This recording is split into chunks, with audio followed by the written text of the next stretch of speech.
సద్గురువు సన్నిధిని దివ్యనిధిగా భావిస్తూ బ్రహ్మర్షి పత్రిజీ ఆశయాల సాధనకు నిరంతరం కృషి చేస్తున్న ఆదర్శ మహిళ శ్రీమతి జక్కా పద్మ రాఘవరావు గారు.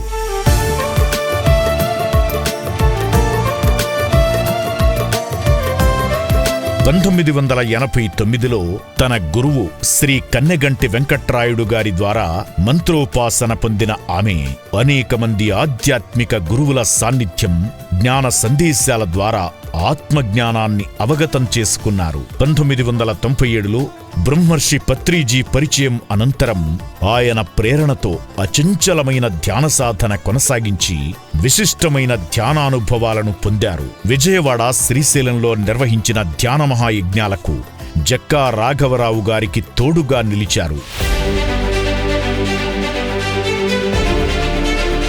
2007లో వేలాది మందితో సర్వమత శాకాహార సమ్మేళనానికి విజయవాడ సొసైటీ ద్వారా సహాయ సహకారాలు అందించారు. 2012 నుంచి విద్వత్ మహిళా కార్యక్రమాలను విస్తృతంగా ప్రచారం చేస్తున్నారు. తన ఆత్మానుభవాల ఆధారంగా 2013లో పద్మపత్ర మివాంభస, 2022లో శ్రీ లలితా రహస్య సహస్రనామ అద్వైతామృతం, 2023లో పతంజలి యోగసూత్రాలు వంటి మహత్తర గ్రంథాలను ప్రచురించారు. ఆమె నిస్వార్థ సేవలకు గుర్తింపుగా 2019లో బ్రహ్మ విద్వరిష్ట పురస్కారాన్ని పత్రిజీ చేతుల మీదుగా అందుకున్నారు.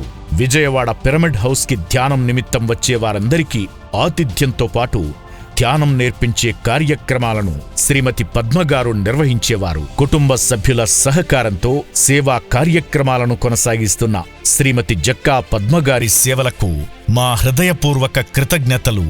మీ పిరమిడ్ స్పిరిచువల్ సొసైటీస్ మూమెంట్ మరియు పిరమిడ్ మెడిటేషన్ ఛానల్.